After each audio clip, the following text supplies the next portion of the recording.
हाय everyone. So हमारा next topic है classical Langevin theory of diamagnetism. Okay, just a minute. Classical theory, okay, Langevin theory है। ये scientist का नाम है जिन्होंने दिया था और किसको एक्सप्लेन किया उन्होंने, डायामैग्नेटिज्म को, कि क्यों आता है। नाउ डायामैग्नेटिज्म के बारे में हमें अभी तक क्या पता है? हमें ये पता है कि ये ऐसे सब्सटेंसेस होंगे जिनके शेल्स कंप्लीटली फिल्ड होंगे, और हमें क्या पता है कि इनकी जो ससेप्टिबिलिटी होगी वो मैग्नेटिक फील्ड पे डिपेंड नहीं करेगी, वो टेम्परेचर पे डिपेंड नहीं करेगी। लेकिन के प्रूव करो ना। सो हम इस डेरिवेशन में यही प्रूव करेंगे कि जो सब्सटेंस डायामैग्नेटिक होंगे उनकी जो ससेप्टिबिलिटी होगी काई, वो मैग्नेटिक फील्ड और टेम्परेचर पे डिपेंड नहीं करेगी, और उसका फॉर्मूला क्या होगा वो फॉर्मूला हम डिराइव करेंगे। तो इसका जो एक्सप्लेनेशन है वो क्लासिकल और क्वांटम दोनों था। तो सबसे पहले लांजवे नाम के साइंटिस्ट ने इसका जो एक्सप्लेनेशन दिया वो क्लासिकल थ्योरी को यूज करके दिया। तो हम सबसे पहले इनका एक्सप्लेनेशन देख लेते हैं, और फिर हमें क्वांटम की जरूरत क्यों पड़ी। जाहिर सी बात है, कुछ जगहों पर या कुछ सब्सटेंसेस के डायामैग्नेटिक प्रॉपर्टी को क्लासिकल थ्योरी फिर समझा नहीं पाई थी, तो फिर हमें क्वांटम की जरूरत पड़ी। तो इसके बाद में हम पूरी थ्योरी पढ़ने के बाद देखेंगे कमियां क्या रह गई और खूबियां क्या रही। वो पढ़ने के बाद देखेंगे कि अगली थ्योरी पे जाना चाहिए या फिर नहीं जाना चाहिए। तो सबसे पहले आइए डायामैग्नेटिज्म शुरू करते हैं। जो बेसिक डायामैग्नेटिज्म के फीचर्स होते हैं वो मैं प्रीवियस लेक्चर में समझा चुकी हूँ। एक लास्ट मैंने टेबल बना के आपको कंपेरेटिव उनका कंपैरिजन भी बताया है, डायामैग्नेट, पैरामैग्नेट, फेरोमैग्नेट का। तो सबसे पहले हम लेके चलते हैं सिर्फ एक इलेक्ट्रॉन के बारे में, है ना, क्योंकि हमें पता है इलेक्ट्रॉन मूव करता है तो मैग्नेटिक मोमेंट आता है, मैग्नेटिक मोमेंट आता है तो उसके पास उसका बिहेवियर जो है वो मैग्नेटिक फील्ड के अंदर थोड़ा सा चेंज हो जाता है। तो सपोज आपके पास एक इलेक्ट्रॉन है और वो एक सर्कुलर पाथ पे मूव कर रहा है, ये उसका न्यूक्लियस है। ओके, अब हमारे पास हम दो ऑप्शंस लेके चलेंगे। ये दो इलेक्ट्रॉन है हमारे पास, दो मैंने क्यों लिए, क्योंकि मान लीजिए आपके पास एक इलेक्ट्रॉन जो है वो इस डायरेक्शन में, मतलब उसका मोशन आप मान लीजिए क्लॉकवाइज है, और एक का आपके पास एंटी क्लॉकवाइज है। ठीक है, तो जब यहाँ पर इलेक्ट्रॉन है मान लीजिए, तो बिकॉज वो राइट हैंड साइड में मूव कर रहा है तो यहाँ पर उसकी वेलोसिटी किस डायरेक्शन में होगी, और इसमें वो एंटी क्लॉकवाइज मूव कर रहा है तो उसकी वेलोसिटी किस डायरेक्शन में होगी। ये भी इलेक्ट्रॉन का चार्ज माइनस ई है, यहाँ पर भी माइनस ई है। और हमें ये बात पता है कि जब आपने सर्कुलर मोशन अगर पढ़ी होगी 11th-12th में, तो आपको पता है कि जब कोई इलेक्ट्रॉन क्लॉकवाइज मूव करता है तो उसकी जो लीनियर वेलोसिटी होती है, रेखिक वेग होता है, वो तो मैंने टेंजेंट बना के बता दिया। एक आपको पता है कि अगर वो आर रेडियस के सर्कल में, मान लीजिए ये जो सर्कल हमने बनाया है इसकी रेडियस कितनी है, आर है। आर रेडियस के सर्कल में अगर वो वी वेलोसिटी से मूव कर रहा है तो उसकी जो एंगुलर वेलोसिटी होती है उसका भी फॉर्मूला हमें पता है, v is equals to omega into R होता है। अब ये जो ओमेगा होता है ये भी वेक्टर क्वांटिटी होती है, तभी तो हम बोलते हैं v vector is equals to omega cross R vector, है ना। तो हमारे पास ओमेगा का वेक्टर किधर आएगा, सो यहाँ पर जिस डायरेक्शन में वो रिवॉल्व कर रहा है उसी डायरेक्शन में हम उसका ओमेगा ले लेते हैं। तो बिकॉज वो क्लॉकवाइज मूव कर रहा है तो इस कंडीशन में ओमेगा जीरो में इसलिए लेके चल रही हूँ क्योंकि जब हम मैग्नेटिक फील्ड लगाएंगे तो ये ओमेगा बदल जाएगा, तो उस वक्त के लिए मैं संभाल के रख रही हूँ, ओमेगा यूज करेंगे।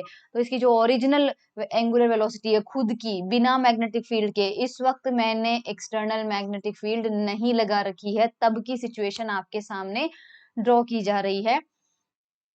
तो यहाँ पे ओमेगा नोट इधर होगा, और इस केस में ओमेगा नोट आपका एंटी क्लॉकवाइज चला जाएगा। So I hope this picture is clear to you, because this picture represents angular motion of electron in absence of external magnetic field. External magnetic field की absence में ये आपका angular motion है। I hope आपको language का थोड़ा problem नहीं आता हो लेक्चर में, क्योंकि इन्हीं शुरुआती लेक्चर्स में मैंने काफी ज्यादा हिंदी यूज करी थी, और अभी थोड़ा थोड़ा थोड़ा थोड़ा हिंदी कम होती जा रही है, because this is how you have to study. आपको भी धीरे धीरे फिजिक्स के अंदर हिंदी का पार्ट कम करना है और इंग्लिश का पार्ट बढ़ाना है, बिकॉज आगे की जो आपकी पढ़ाई होगी वो नहीं होगी हिंदी में। ये लास्ट ग्रेजुएशन की डिग्री है जो आपको हिंदी में करने को मिल सकती है, अदरवाइज पोस्ट ग्रेजुएशन कहीं पर भी हिंदी में नहीं होता है।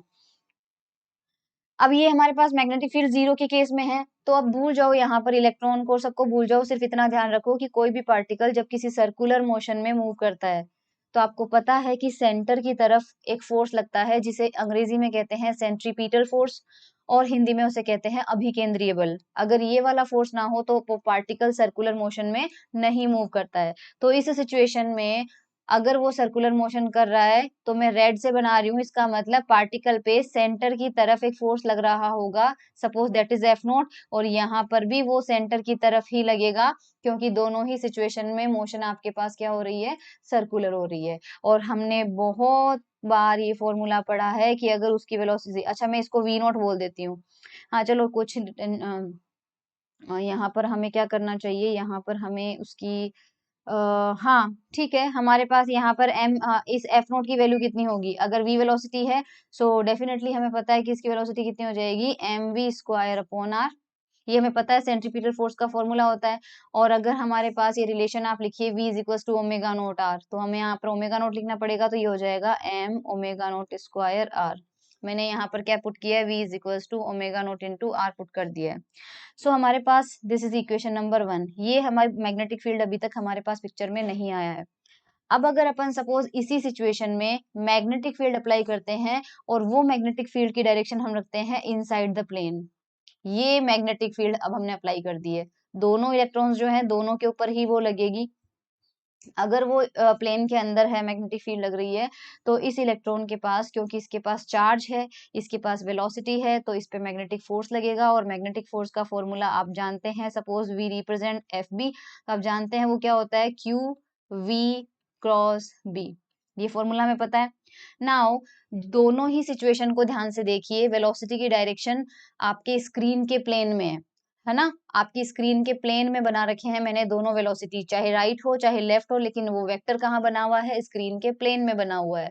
जबकि मैग्नेटिक फील्ड कहाँ है, स्क्रीन के परपेंडिकुलर जा रही है। So what is the angle between V and B, this is clearly visible कि वो एंगल 90 डिग्री है। और जब 90 होता है आपके पास, तो V क्रॉस B को VB साइन थीटा करके लिखेंगे, साइन थीटा हो जाएगा 1। Q आपके पास क्या है, माइनस E, तो माइनस का EVB, ये हमारे पास हो जाएगा।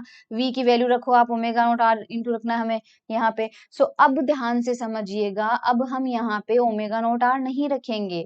इसका कारण है, इसका कारण इसलिए है यहाँ पे, क्योंकि जब हम मैग्नेटिक फील्ड लगा देंगे तो ये अपनी ओरिजिनल एंगुलर वेलोसिटी से नहीं घूमेगा, इसकी एंगुलर वेलोसिटी चेंज हो जाएगी। और वो क्यों होगी, क्योंकि मैग्नेटिक फोर्स जो है उसकी डायरेक्शन देखनी है। सो मैं आपको एक बार उसकी डायरेक्शन बना के बताती हूँ। अब मैं दोनों पिक्चर यहाँ पर बना रही हूँ, दोनों पिक्चर यहाँ पर बना रही हूँ, ठीक है। ये इलेक्ट्रॉन आपका इधर जा रहा था और ये इलेक्ट्रॉन आपका इधर आ रहा था। अब मुझे जल्दी से बताइए, दोनों पे magnetic field inside the plane है। तो सबसे पहले फर्स्ट पिक्चर को ध्यान से देखिए, यहाँ वाले इलेक्ट्रॉन को। अपनी फिंगर्स आप वेलोसिटी की डायरेक्शन में कर लीजिए, आपकी चारों फिंगर्स जो है वेलोसिटी की डायरेक्शन में कर लीजिए। और स्क्रीन के अंदर की तरफ एक वेक्टर जा रहा होगा, स्क्रीन के अंदर, तो अपनी जो फिंगर्स है दाएं हाथ की, उसको आप मैग्नेटिक फील्ड की तरफ मोड़िए। आपका थंब किधर आ रहा होगा, ऊपर की तरफ, आपका थंब आ रहा होगा ऊपर की तरफ, क्योंकि वी क्रॉस बी कैसे लेते हैं हमारे पास, वी क्रॉस बी को डायरेक्शन लेने के लिए क्या करोगे, वेलोसिटी पे की डायरेक्शन में अपनी चारों फिंगर्स रखोगे और मैग्नेटिक फील्ड के वेक्टर की तरफ मोड़ दोगे। मोड़ने पे आपका जो अंगूठा होगा, थंब होगा, वो जो डायरेक्शन देगा वो आपकी वी क्रॉस बी की डायरेक्शन होगी। तो पहली वाली पिक्चर में मैं वी को मैग्नेटिक फील्ड की डायरेक्शन में मोड़ रही हूँ, क्योंकि मैग्नेटिक फील्ड मेरी कहाँ जा रही है, अंदर की तरफ जा रही है। तो वी को बी की तरफ मोड़िए, आपका थंब ऊपर जा रहा है, तो वी क्रॉस बी तो ऊपर आएगा। लेकिन क्योंकि यहाँ पे आपके पास एफ बी का फॉर्मूले में क्यू भी लिखा हुआ है और हमारे पास नेगेटिव चार्ज है, तो एक एक्स्ट्रा माइनस साइन आ रहा है। तो जो v क्रॉस बी आपका ऊपर जा रहा था, ये माइनस क्यू जो है उसका नेगेटिव साइन उसको नीचे कर देगा। तो पहली पिक्चर में आपके पास जो मैग्नेटिक फोर्स आएगा वो किधर लगेगा, नीचे। सिमिलरली दूसरी पिक्चर में बिल्कुल ऑपोजिट सिचुएशन होगी, तो इसमें जो मैग्नेटिक फील्ड लगेगा वो लगेगा ऊपर। अब हम जानते हैं, आपने देखा होगा कोई भी पार्टिकल जो होता है वो, हमने ये भी देखा है ग्रेविटेशनल वाले चैप्टर में, आपने पढ़ा होगा कि किसी सर्कल के चारों तरफ कोई पार्टिकल जब मूव कर रहा होता है, तो सेंट्रीपिटल फोर्स जो उस पे सेंटर की तरफ लग रहा होता है, अगर आप सेंटर की तरफ लगाने वाला फोर्स बढ़ा देते हो तो वो जल्दी जल्दी मूव करता है। और अगर सेंटर की तरफ लगाने वाला फोर्स घटा देते हो तो वो फोर्स क्या होने लग जाता है, धीरे धीरे मूव करता है। तो यहाँ पर क्या हो रहा है कि ओरिजिनली आपके पास कौन सा फोर्स था इस कंडीशन में, एफ बी नीचे है और एफ नोट तो दोनों टाइम ही नीचे था। तो इस डायरेक्शन में एफ नोट नीचे और इस डायरेक्शन में भी एफ नोट नीचे।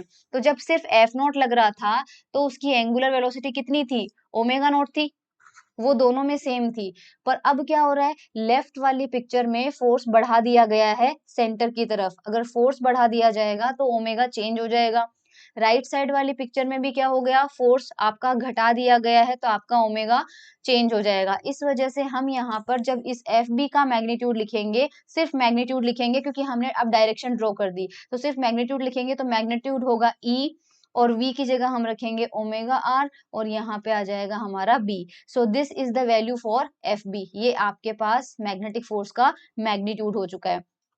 अब दोनों पिक्चर में रेजल्टेंट फोर्स देखते हैं, नेट फोर्स। नेट फोर्स कितना लग रहा है, लेफ्ट हैंड साइड दोनों को कवर करेंगे तो नेट फोर्स को सपोज हम रिप्रेजेंट करते हैं एफ से, तो उसकी वैल्यू क्या होगी, इस केस में फर्स्ट वाले केस में F zero plus F B होगी, और सेकंड वाले केस में क्या होगी, F zero minus F B होगी। तो इन जनरल क्या लिख सकते हैं हम, F naught plus minus F B, क्योंकि वो एक बार घट रही है एक बार बढ़ रही है।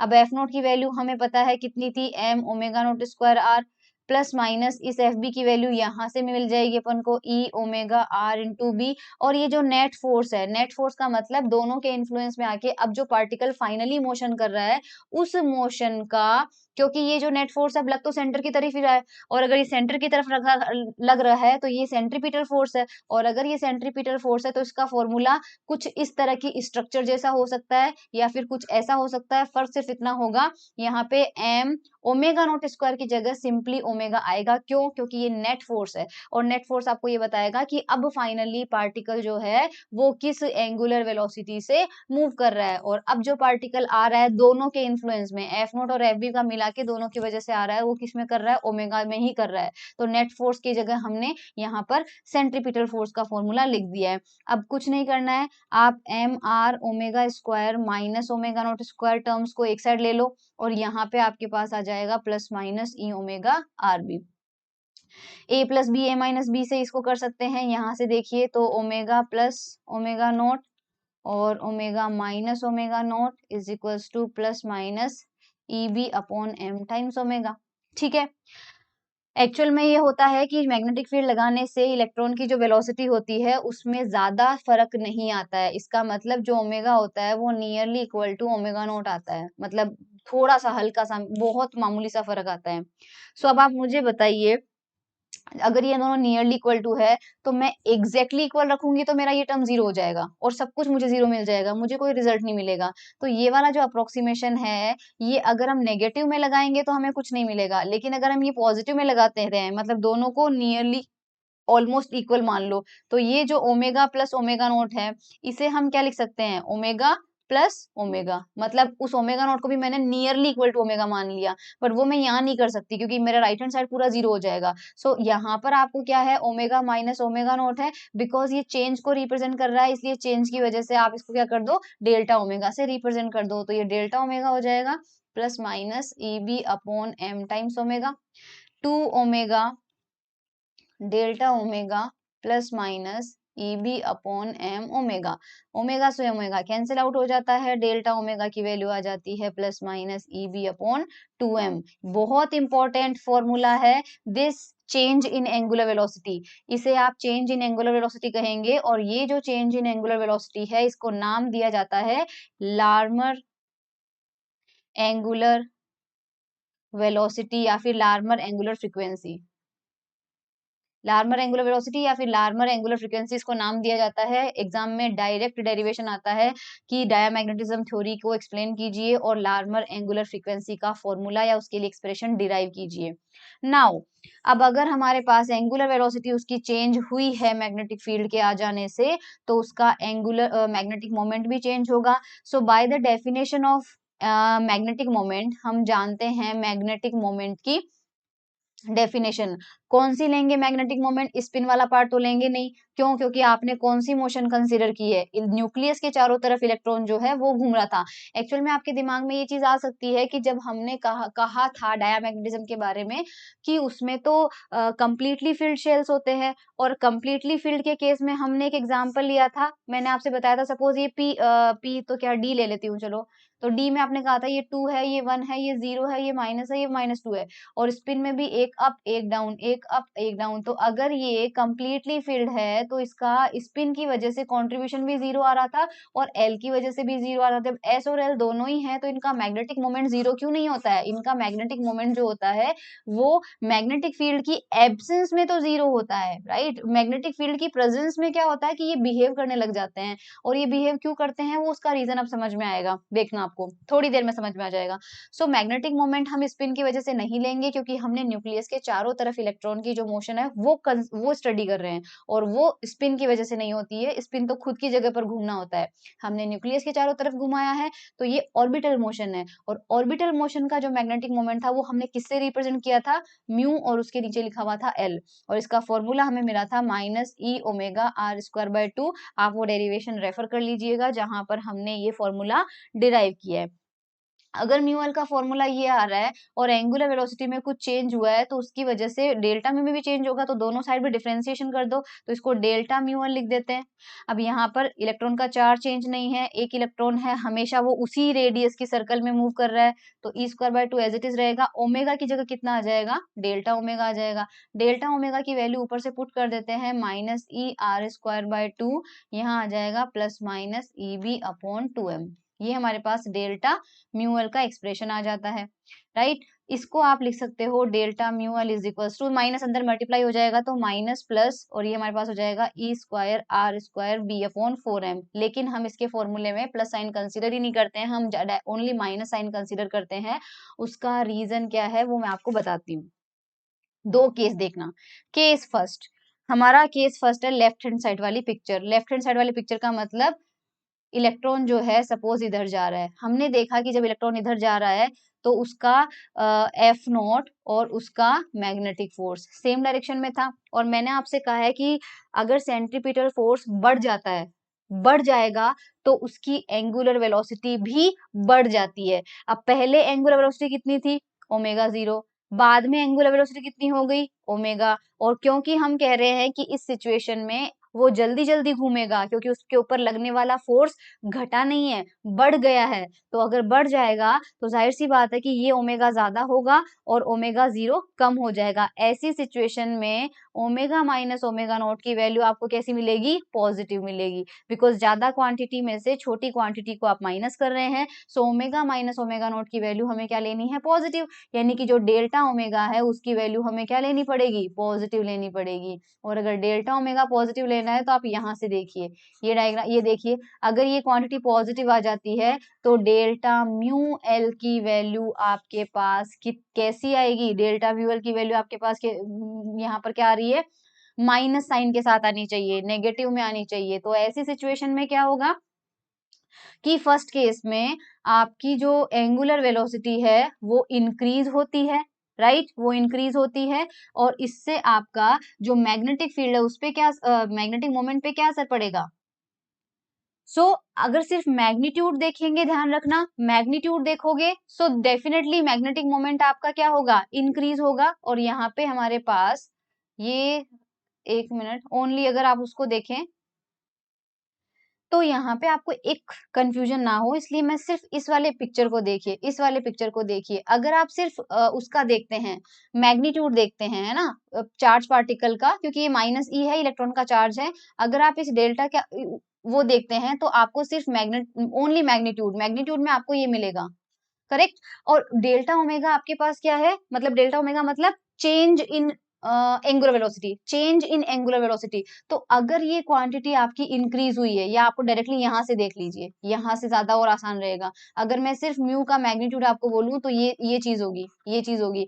ई कांस्टेंट है, r² कांस्टेंट है और 2 कांस्टेंट है। मैग्नेटिक फील्ड लगाने से आपका ओमेगा बढ़ गया। अगर आपका ओमेगा बढ़ गया तो आपका मैग्नेटिक मोमेंट भी क्या होगा? बढ़ेगा, जाहिर सी बात है। अगर आपका ओमेगा बढ़ गया तो आपका मैग्नेटिक मोमेंट भी क्या होगा? इंक्रीज होगा। तो इस सिचुएशन में ध्यान रखना, आपका ओमेगा इंक्रीज हुआ है, उस वजह से एटम का इलेक्ट्रॉन का मैग्नेटिक मोमेंट भी इंक्रीज होगा। ये सिर्फ बात आपने की है मैग्नीट्यूड की।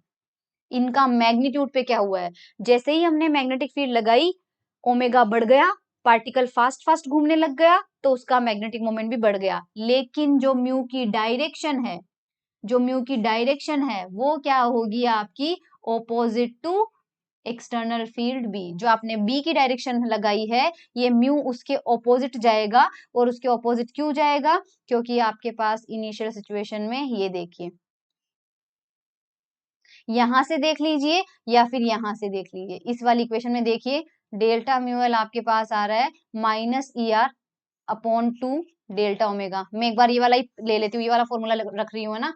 आपके पास क्यों हुआ ऐसा, क्योंकि डेल्टा म्यू की वैल्यू आई है माइनस का E R square upon two delta omega. Because इस कंडीशन में हमने ये कहा है कि ओमेगा बढ़ रहा है, ओमेगा बढ़ता है तो ये वैल्यू क्या होती है आपके पास, पॉजिटिव होती है। सो डेल्टा म्यू की वैल्यू आपके पास कितनी आ रही है, minus E R square upon two. Delta omega की वैल्यू आपको पॉजिटिव साइन के साथ लेनी है, और डेल्टा ओमेगा हमारा कितना आया था, E B upon two M. Larmor frequency plus minus दोनों ऑप्शंस थे, लेकिन अभी हमें क्या लेना है, पॉजिटिव साइन लेना है। तो ये आपके पास कितना आ जाएगा, पॉजिटिव साइन के साथ e B upon two m. So overall आपके पास क्या आ रहा है, माइनस का e square r square B upon four M.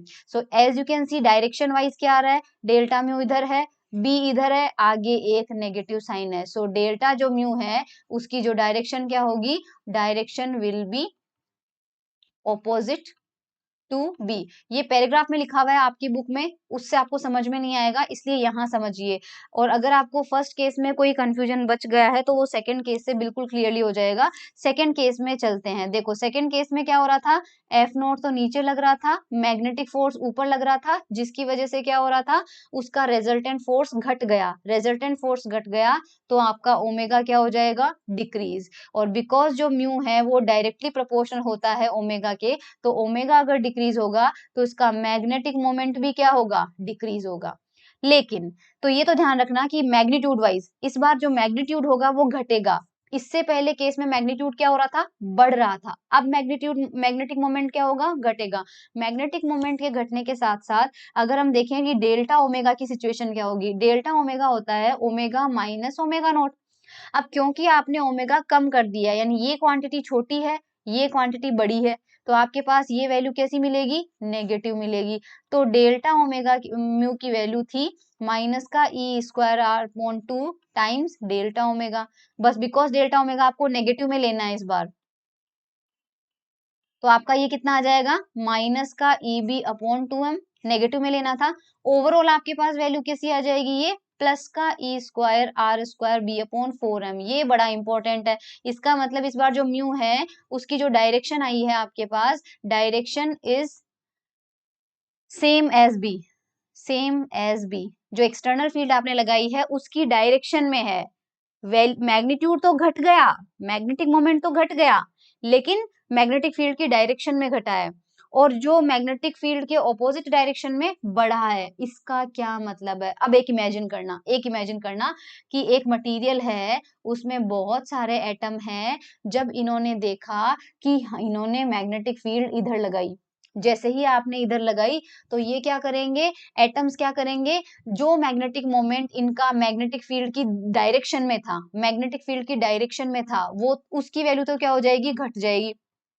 और जो मैग्नेटिक फील्ड के ऑपोजिट था उसकी वैल्यू बढ़ जाएगी। यहाँ पर हमारे पास ये सिचुएशन है कि ये देखो केस फर्स्ट केस में अपन ने क्या लिया था, ये पिक्चर देखिए, इस पिक्चर से आपको क्या समझ में आ रहा है, इस पिक्चर से आपको ये समझ में आ रहा है कि जब आपके पास ओमेगा बढ़ता है तो म्यू की वैल्यू बढ़ेगी, और बढ़ा हुआ जो मैग्नेटिक मोमेंट होगा वो मैग्नेटिक फील्ड के ऑपोजिट होगा। ये लाइन में वापस समझा रही हूं कि म्यू की वैल्यू बढ़ी हुई जब होगी, यानी बढ़ेगा, वो बढ़ेगा कौन सी डायरेक्शन में, डायरेक्शन ऑपोजिट टू बी। ये केस वन था हमारा, केस वन का रिजल्ट था ये। और म्यू जो है घटेगा, तब वो घटेगा कौन सी डायरेक्शन में, इन डायरेक्शन ऑफ बी। ये केस टू था हमारा।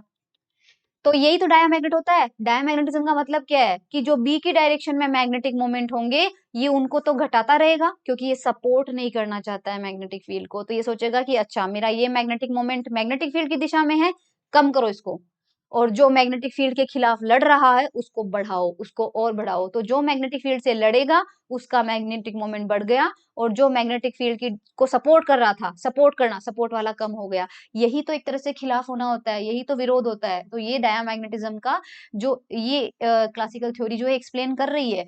अच्छा, अब हमने ये मैंने आपसे कहा था कि जब एस और एल की वैल्यू 0 आ रही है तो फिर मैग्नेटिक मोमेंट आया क्यों? तो एज यू कैन सी कि कोई एटम में इलेक्ट्रॉन अगर एंटी क्लॉकवाइज जा रहा है या किसी में क्लॉकवाइज जा रहा है, क्योंकि एल का मतलब क्या होता है? एल का मतलब हम +2 ले रहे हैं, इसका मतलब वो क्लॉकवाइज घूम रहा होगा, -2 ले रहे हैं मतलब एंटी क्लॉकवाइज घूम रहा होगा। सो हम देख पा रहे हैं कि दोनों का मैग्नेटिक मोमेंट सेम नहीं है। सेम क्यों नहीं है?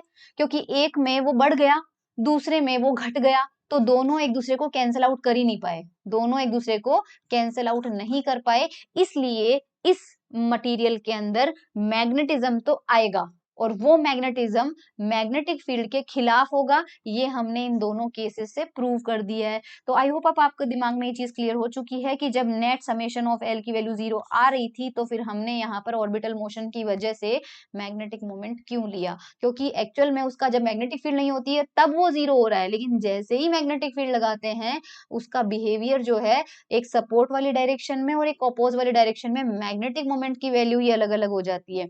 सो हमारे अब बिकॉज हम कंक्लूजन क्या निकाल चुके हैं? हम कंक्लूजन ये निकाल चुके हैं कि इसका मतलब जो हमारा मैग्नेटिक मोमेंट में चेंज हुआ है वो हमेशा एक्सटर्नल फील्ड के ऑपोजिट होगा। हमेशा एक्सटर्नल फील्ड को मतलब एक तरह से वो विरोध कर रहा है, और कभी भी किसी चीज का विरोध होता है तो उसे जताने के लिए हम माइनस साइन ही लेते हैं। सो वैसे हमें डेल्टा म्यू की वैल्यू देखो क्या मिली थी, +-e²r/4m/b, लेकिन अब इस एक्सप्रेशन में हम प्लस साइन ओमिट ही कर देंगे और हम सिर्फ सिंपली इसको आगे किस रूप में लेके चलेंगे, माइनस का e²r² 4m b। रीजन हम इसका ऐसे लिख के चल रहे हैं क्योंकि ये एक सिंगल एक्सप्रेशन ये बता देगा कि आपने मैग्नेटिक फील्ड लगाई है तो ये नेगेटिव साइन मतलब मैग्नेटिक फील्ड इंक्रीज होगी तो ये उसके ऑपोजिट हो जाएगा, मैग्नेटिक फील्ड डिक्रीज होगी तो ये उसके सपोर्ट में हो जाएगा। तो मतलब ये मैग्नेटिक फील्ड के खिलाफ जाएगा हमेशा। तो खिलाफ वर्ड के लिए हमने केवल नेगेटिव साइन रख लिया है, इसलिए हम यहाँ तक पहुंच गए। अब ये हमने एक इलेक्ट्रॉन की बात करी। अब सपोज हमारे पास किसी एटम में Z इलेक्ट्रॉन है, क्योंकि एक एटम में एक इलेक्ट्रॉन हो जरूरी तो नहीं है, हाइड्रोजन थोड़ा ना ले रहे हैं, बहुत सा कोई भी एलिमेंट हो सकता है।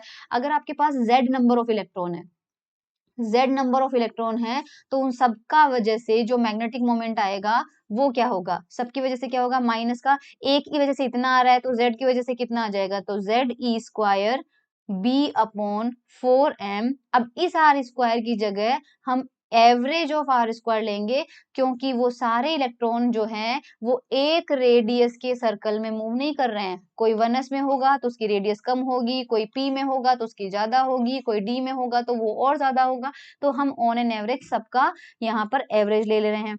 अब सबसे पहली चीज ये है कि जो ऑर्बिटल प्लेन होंगे वो प्लेन भी आपके पास 3 पॉसिबल है, X Y Y Z Z X. जैसे मान लीजिए कि अगर आपके पास ये x है, ये y है और ये z है, तो हो सकता है कि कोई इलेक्ट्रॉन जो है वो एक्स वाई प्लेन में सर्कुलर मोशन कर रहा हो, और कोई आपके पास हो सकता है ये x है, सपोज ये z है, कोई एक्स जेड प्लेन में कर रहा हो, और कोई आपके पास जेड एक्स में हो। तो सपोज सबसे पहला केस लेते हैं, अगर वो जेड एक्सिस के परपेंडिकुलर है, यानी कि कौन से प्लेन में है? एक्स वाई प्लेन में है। सो अगर कोई इलेक्ट्रॉन एक्स वाई प्लेन में मूव कर रहा है तो उसकी जो रेडियस है, ये उसकी जो रेडियस है वो सर्कल की रेडियस होगी।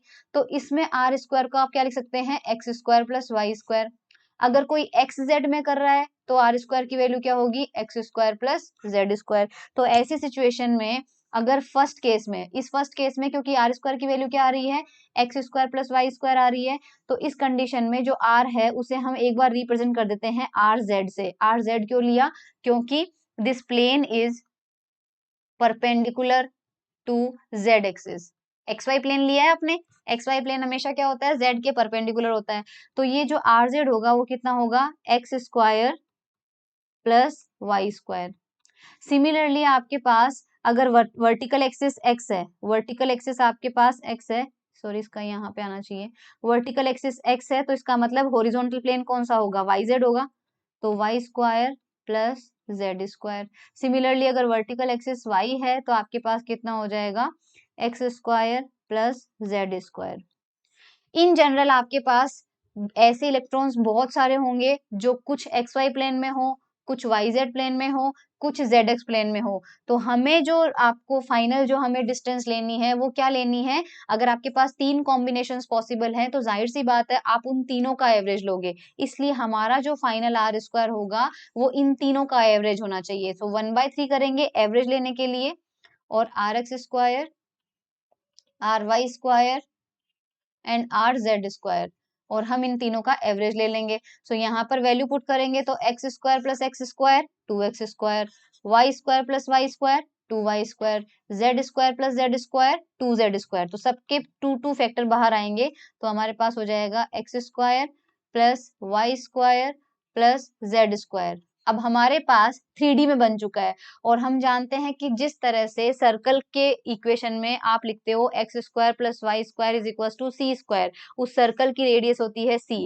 उसी तरह से अगर 3D में ये इक्वेशन लिखी जाए तो X square plus Y square plus Z square is equal to कुछ भी लिख लीजिए, मान लीजिए क्या बोलोगे ए स्क्वायर। तो ए क्या होती है, उस स्फेयर की रेडियस होती है। बिकॉज यहाँ पर 3D में है तो इसे हम क्या बोलेंगे 2/3, और यहाँ पर सपोज हम इसे रो स्क्वायर बोलते हैं, जहां पर जो रो है वो इस स्फेयर की, जिस स्फेयर के लिए आपने ये टर्म लिखा है। क्योंकि आप देखो एक बार, एक सर्कल ऐसे होगा, कोई सर्कल ऐसे होगा, कोई सर्कल ऐसे होगा, तब सबका अगर कंबाइन करो तो आपके पास क्या मिल जाएगा, एक तरह से एक स्फेरिकल डिस्ट्रीब्यूशन मिल जाएगा, गोलीय वितरण। तो इन जनरल हमारे पास हम आर स्क्वायर को क्या लिख सकते हैं 2/3 टाइम्स रो स्क्वायर से रिप्रेजेंट करेंगे, जहां रो क्या होगी, इस स्फेयर की रेडियस होगी, यहाँ से ये रो हो जाएगी आपके पास। ओके, सो डेल्टा म्यू के एक्सप्रेशन में वैल्यू पुट कर देते हैं। डेल्टा म्यू था हमारा माइनस का Z square B upon 4m, right. यहाँ पे था आर स्क्वायर, तो अब ये यहाँ पर ये वैल्यू पुट करेंगे इस आर स्क्वायर की जगह,